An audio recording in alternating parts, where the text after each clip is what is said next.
It's off to Leonard, defended by Simmons. Is this the dagger?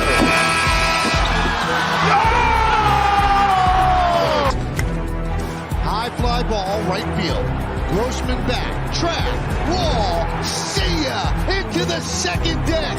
A grand slam the other way for Aaron Judge, and the Yankees are pouring it on. For the latest news throughout the sports world, tune in to Sports Talk with R&J every Wednesday at 1 p.m. Clovercrest Media Group presents a CMG podcast, Keys to the City. Keys to the city, baby. When you see us, so you know. Crossed up by Kobe, little floater to Shaq, and then Shaq goes like this, and the rest is history. Pay attention. Don't tell me what to do, devil woman. But speaking of those Lakers, hold on. But I didn't make my. I said Denver's gonna win. Yeah, you did. You said that. There's no other show like that. Clovercrest is doing great things right now. Streaming everywhere.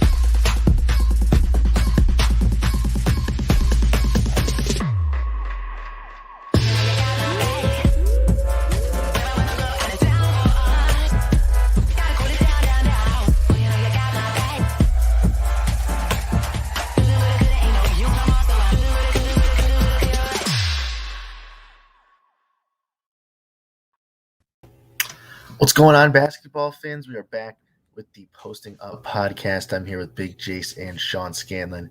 Isaiah couldn't be with us today. He might hop on a little later if he can get around to it, but other than that, it's just the three of us for today.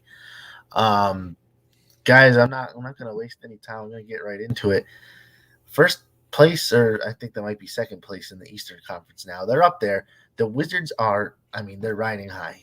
New team surrounding Bradley Beal, guys like Kyle Kuzma, Spencer Dinwiddie, Montrezl Harrell there with Bradley Beal, of course, who's an all-star, all-NBA talent at this point in his career. Guys, Sean, I'll go to you first. The Wizards, obviously, like I said, they're on a roll. Do you see this kind of being a fairy tale start for them, or do you think that they can carry out this kind of play throughout the remainder of the regular season? I don't think that they'll stay at the number one seed, but I do think this team is pretty legit.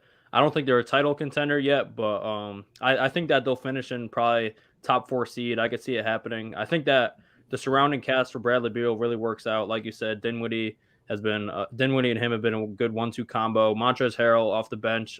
He might win another 6th man of the year this year. He's been absolutely dominant. And then Kyle Kuzma with the new fresh start in Washington. I think that he's played really well. KCP is a good shooter. So, this team definitely has a lot of talent. I don't think that they're title contenders yet. I think they would definitely need at least another piece. But I think this definitely is one of the better Wizards teams since John Wall and Bradley Beal were at their peaks. So I don't think they're at title contendership yet. But I do think that they're a legit team. They have a very good offense. They're not great defensively, but not a lot of teams can outscore them every night. So I don't think it's so much of a fluke. I think that they'll continue to ride this throughout the regular season as long as, Bradley Beal stays healthy. But, I don't think the number one seed is realistic for them. But I do think this team has definitely improved, and I do see them definitely making the playoffs, maybe even top 4 seed. Yeah, Jace, that brings me right into my next question for you. Speaking of, Sean mentioned John Wall. Obviously, back in the day with John Wall at his peak and Bradley Beal, obviously a developing all-star, they were consistently making the playoffs. I think they might have won a few playoff series. You think this team is kind of the best Bradley Beal's had since him and John Wall were both kind of at the peak of their careers? And not to mention, he's played with guys like Russell Westbrook since then. So is this the best that Beal's had? I think yes, just because the best starting 5, the best 5 best players. I think Beal and Wall would take on anyone, but just the depth they have there.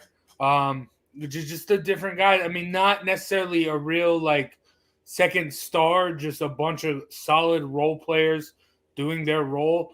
I think that's why they're clicking. I mean, they're doing really well because I mean, you just let Bradley Beal do his thing, and then you get the buckets you can when you can, and you just do everything you can to help the team as you can. No one's really trying to do too much, and I think that's working well for them. I do think as teams start to, I mean, there was a lot of movement this offseason as teams start to, I mean, Sandra just said it in the comments, the Heat, like as a team like that, starts to get acclimated with their new pieces. I mean, the Wizards, they've gotten acclimated really quick. They've gotten a lot of new pieces, as you guys mentioned. But I do think they'll eventually fall. I don't think they're going to be competing for the number one spot all season long. But, I mean, a lot of people said that about my Jazz last year. So you never really know.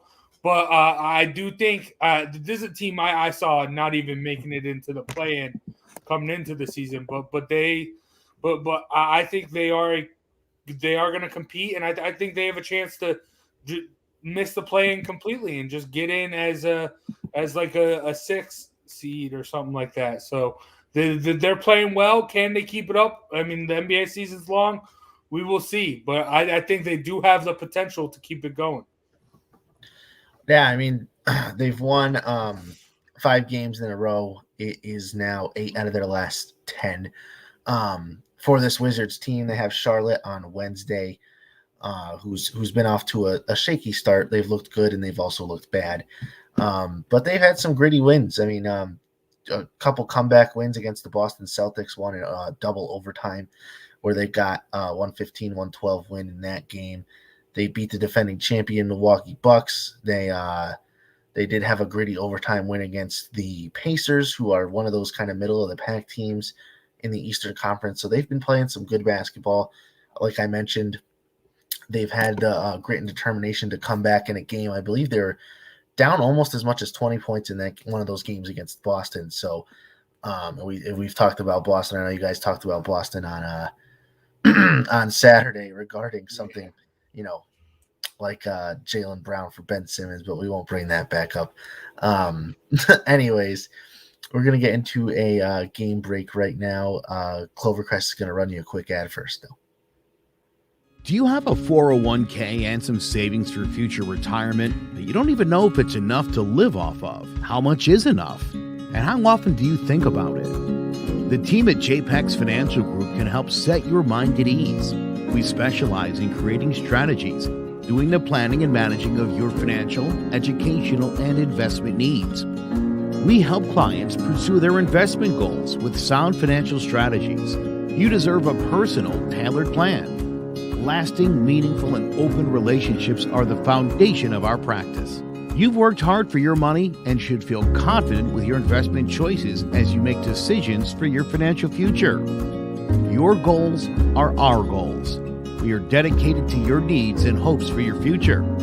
Visit our website or give us a call at 860-430-5397. All right, so getting into just a little bit of a game break here. We got some injuries going around the league. DeAndre Hunter for the Hawks, who's a good piece of that team, going to miss the next 8 weeks with a wrist injury.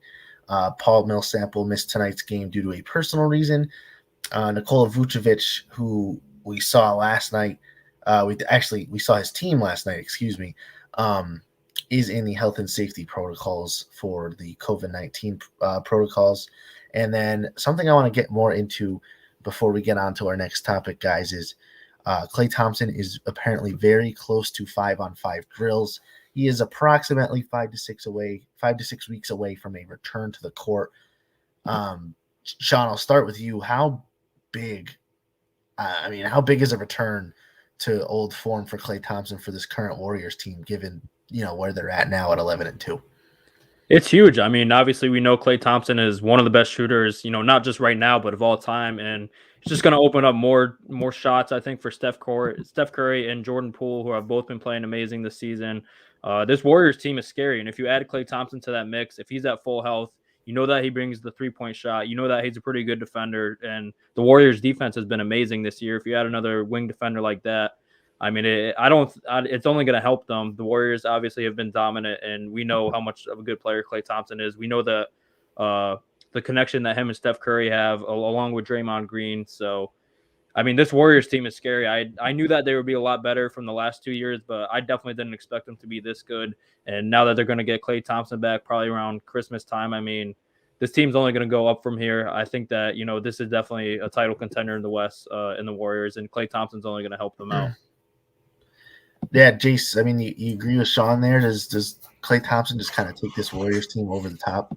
Yeah, I mean, they're playing really, really good right now, but I mentioned this before. I think the real big thing is with how good they're playing, Klay Thompson doesn't have to, there's no real pressure on when he comes back. He doesn't have to come back and be the same Klay Thompson as he left. He doesn't have to be a first-team all-defensive player or whatever. He doesn't have to be taking like 3 dribbles and making 60 points and stuff like that. He just has to come back, find his spot on the court. So he can just, for a couple games, I'm sure he'll just probably chill in the corner, drive, dish, hit a couple threes, and ease his way back into it. And they'll continue to win games. He'll help them do it even more. They'll have his he'll still be able to hit some shots, but he won't be thrust into a position where they need him very badly to make a push. I mean, they're first in the league right now, and they've been hot. I could see them maybe dying down a little bit, maybe, but they're still going to be competing for a top 4 spot. I think when Klay gets back, and then when Klay gets back and completely 100% healthy, I mean, they're going to be back competing for the top if they drop at all. But yeah, so I love it. I mean, he's just going to ease back in easily, no real pressure. Klay Thompson's in a great spot right now. Even if, I mean, to be honest, you could wait. If you're him, you could probably wait till after the All-Star break to really come back. I mean, they're playing that good. There's no real rush on anything. Yeah, if I'm them, I don't need him back as soon as possible. But if I'm Klay Thompson, I want to hit that court as soon as I can. I don't think he'll want to wait that long. But either way, Jace, you're right. They are playing very good basketball without him. Can't imagine what they're going to be like with him. Certainly towards the top, like we had mentioned. And then getting into our next topic, actually, speaking of towards the top, a team that was supposed to be towards the top of the standings now. I mean, the Lakers, guys, they lost last night. They got routed by the Chicago Bulls, who have been a very decent surprise here in the Eastern Conference, but nevertheless, I know they've been without LeBron for the past 6 or 7 games. Sean, I want to know, basically, we mentioned Bradley Beal's supporting cast. Is LeBron's supporting cast good enough if they've been this bad without him?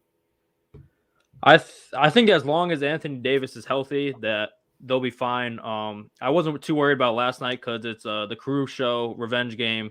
You're not going to win that against Alex Caruso. I mean, let's be serious. But yeah, no. Anyways, I think that the supporting cast, as long as Anthony Davis is healthy, I think that can be good. Obviously, Russell Westbrook is my favorite player. I love the guy, but he needs to cut down on the turnovers. I think that's killing their offense right now. The only thing I really do think they need is some shooters. Melo's been great for them off the bench. Wayne Ellington has been, all right as a shooter. But Malik Monk has to improve, and I think that they might need one more piece as a shooter because obviously with guys like Russell Westbrook and LeBron James who are great at giving guys open shots, I think that, they're going to need another shooter. But I think as long as Anthony Davis is healthy, that they'll be in the mix. I think that they're going to improve, especially when LeBron comes back. But this West is tough at the top. I mean, we mentioned the Warriors with getting Klay back. The Jazz are still legit. The Nuggets are still legit. The Suns I think, have won 8 in a row after making the finals last year. So, I mean, it's going to be tough for them at the top of the West. But once they get LeBron back and AD healthy, it's tough to bet against LeBron and AD. But they're definitely going to need some help shooting wise. And I think Russell Westbrook definitely needs to play better on the offensive side of the ball. Jace, as a fan of one of those smaller market teams out west who would really capitalize off an opportunity in the Western Conference with, obviously a Lakers team that is struggling. They're at 8-7 right now. Don't know currently where they are in the Western Conference standings, but I know it's not towards the top where they'd like to be. Anthony Davis even came out last night and just said they straight up suck. As a Jazz fan, I mean, is this kind of, do you like this, or do you still have that fear in the back of your mind, like this is LeBron, this is Anthony Davis, these are 2 top 10 players, and this team will finish towards the top of the West and be competing for a championship come season end? Hey, I mean, if you rewind to when we were talking about the playing game, I was begging them to give us LeBron, give the Jazz LeBron, get him in there to shut all the haters up. I don't care. Listen, I don't care about them really that much. They haven't done anything. I mean, Charles Barkley says Anthony Davis street clothes. He's just wearing street clothes, not doing anything. Anthony Davis. Yeah, and LeBron, he's old. He's getting up there. I think the real key to their success is going to be Russell Westbrook, and I talked about it on Saturday. He just plays so fast. He needs to be more of a distributor. He needs to be able to slow the game down and see the court better, because him going 100 miles per hour, him playing like a Ferrari, you going that fast, you're going to end up crashing. But to bounce off the point that you made, Sean, they do need another shooter, and I think that guy's going to be Kendrick Nunn. I think once he gets healthy, I think he has an ability to I think he will really benefit this team and help them make that push. But it's really going to come down to Westbrook really, I mean, not trying to do too much and really just finding his role and filling it. Because, I mean, I know it's hard. It's weird to say, but I mean, Westbrook needs to be a role player. He can't be that guy that, like I just said, Ferrari going 100 miles per hour, trying to get a triple-double every game. You just have to find your niche and stick with it. And I think if he can slow down, be more of a distributor, especially with LeBron out, be more of a distributor, find the open guys, make opportunities for other guys, I think this team could be where we expect them to be. But it is going to come down to Russ, because he is trying to do a lot of way too much, and that's hindering the team at this moment. Yeah, no, I agree with that. Obviously, it's hard to just put these guys like out of the mix. Obviously, LeBron always finds a way to bring teams back into the thick of things. Like we saw him take some pretty damaged and not so good Cavs teams to the finals back in the day when he was in Cleveland. I don't know. I didn't love the moves the Lakers made in the offseason. I thought the players they brought in were either too old or too inconsistent. And that's kind of showed so far. Melo's had some good games, but he's also had some bad games. Like we mentioned, Russell Westbrook hasn't been fantastic. He's been all right, but he hasn't been fantastic. Sean, if you had to rank where the Lakers sit right now, based on your personal confidence for teams in the Western Conference, where would you rank them? I'd probably put them 4 or 5, just based on the season so far. I think that you got to put the Suns in front of them. I would say Jazz, Nuggets, and then the Warriors, obviously. But I mean, there's not a lot of teams that I think that I would put in front of them there. I think that I mean, the Clippers, if they end up getting Kawhi back, they've been playing all right without Kawhi, but they're not going to get him until maybe the end of the season, even if they do. So I'd still put the Lakers in front of them, because I think they'll obviously be better when LeBron comes back. But I think I would put them probably number 5 right now. And the Mavericks, I mean, Luka's obviously a star. Kristaps has been playing a little bit better the last couple of games, but I just don't believe in that Mavericks team to make it far. They haven't made it out of the first round yet with Luka, so I don't think that's going to change this year. So I'd probably put the Lakers probably right around 5 right now, but I think they have a chance to rise, obviously if LeBron comes back and he plays like the LeBron we know. Yeah, I agree. Like I just mentioned, I do think they'll be in the mix come season's end. So that will be something to look out for. Obviously, when the time comes. We're going to get into another ad here in a minute, and we're going to come back with some games we are looking forward to coming up either tonight or in the next few days. So, Jess, why did you become a realtor? I worked in various customer service jobs, so I wanted something a little bit more rewarding. Becoming a real estate agent, being able to help people find their forever homes or their investment homes, starter homes. It's very exciting. So A lot of fun. Now, you've gotten off to a really good start in your real estate career. What has been the most rewarding part of this for you so far? Helping people, especially like first-time home buyers, finding their first home. They're so excited. I'm so excited to help them. So it's a nice, rewarding part. What is it that you think makes you different than other real estate agents? I think that my various roles in customer service has helped me. So I like to ask a lot of questions and I want to know what I'm doing. So I think that helps a lot because I'm not going to steer people the wrong way. I'm going to make sure they have knowledgeable decisions and help them find the right home. Last thing I'm going to ask you is, and I know these are words that you live by, but the mantra at CTBB Realty is? People over paychecks, do the damn thing. And that's what we do.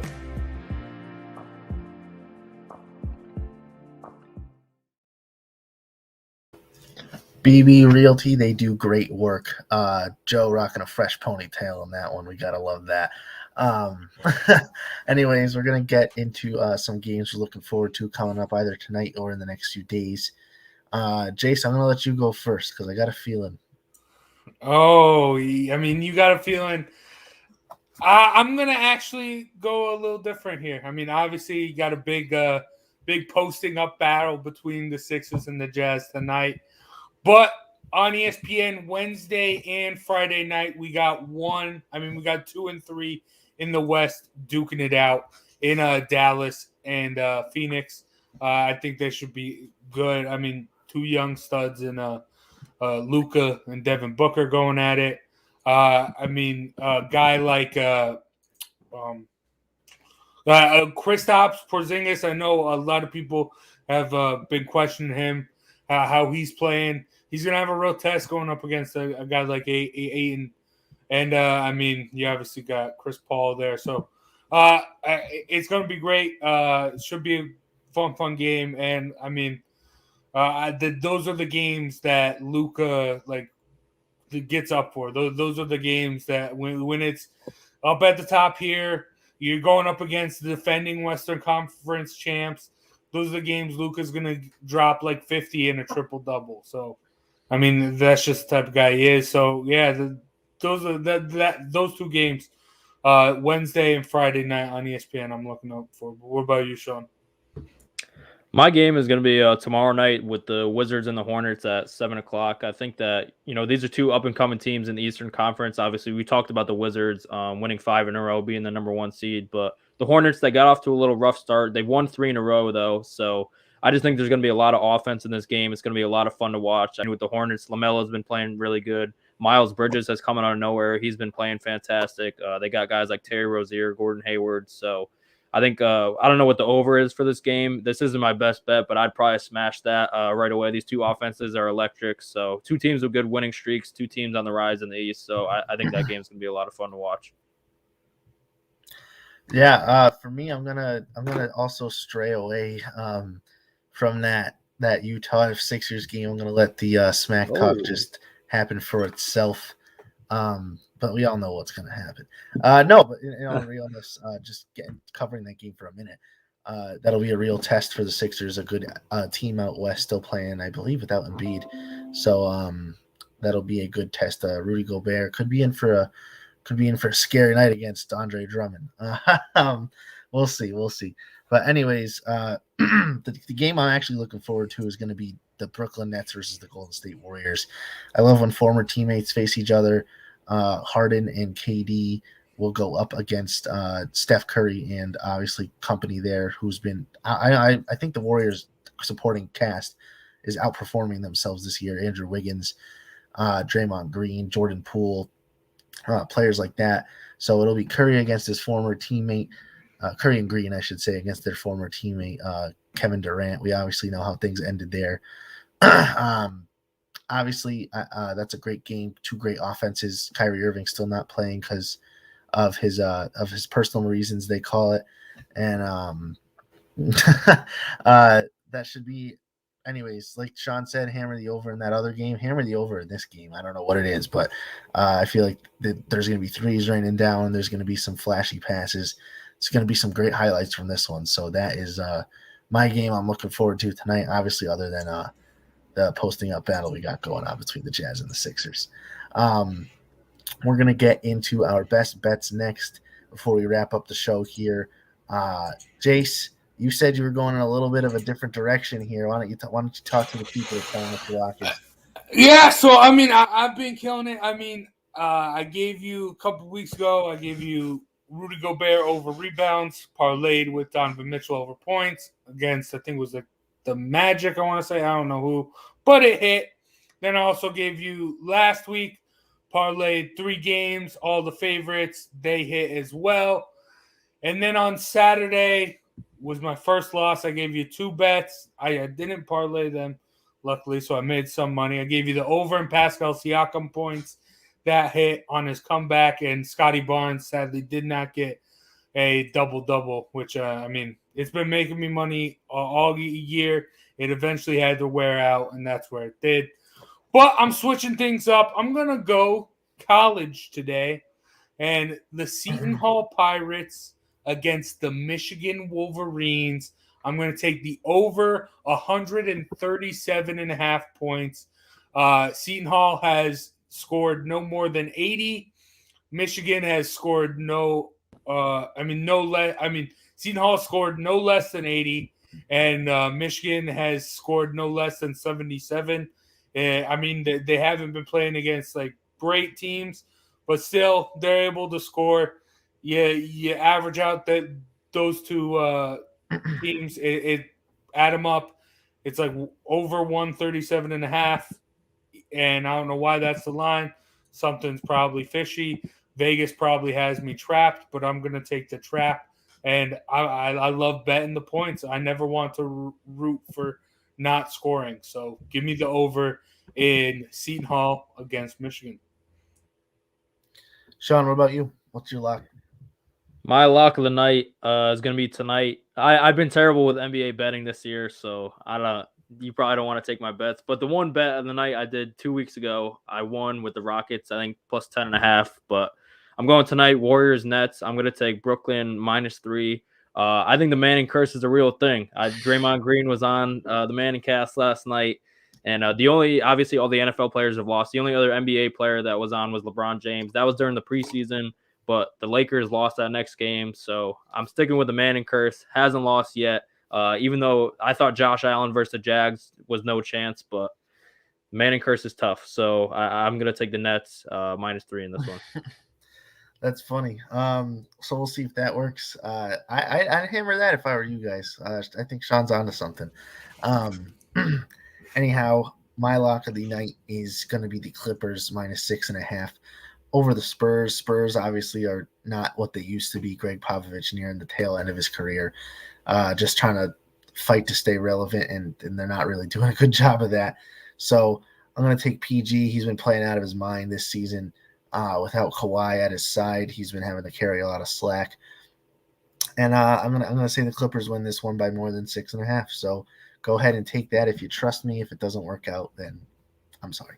But those are our locks of the night, and that is going to wrap up tonight's show for the Posting Up podcast here on Clovercrest Media. It's been Lucas Bolduck, Sean Scanlon, and Big Jace. We'll catch you on Saturday at probably 11 a.m. I think that's when I'm going to aim to do the show. So tune in Saturday morning.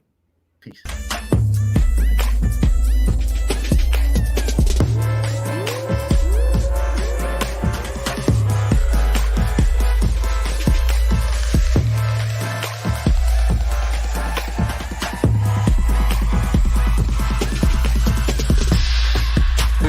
Burks fakes, Burks drive, alley-oop to Toppin!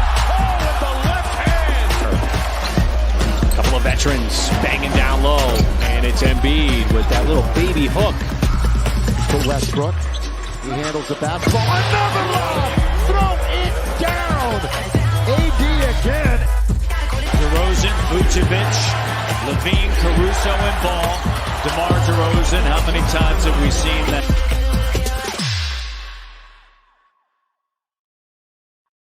Hello, my name is Joe Aguirre. I'm the president of Clovercrest Media Group. And here at CMG, we have a wide variety of podcasts, including sports shows like Keys to the City, The Roll Call, Throwing Jabs, All Four Downs, and Jawing About the G-Men. And great true crime shows like Sticky Week, Crimes and Consequences, Ivy League Murders, and Burn, the unsolved murder of David Eichmann. You can find all these podcasts and so much more by visiting ClovercrestMedia.com.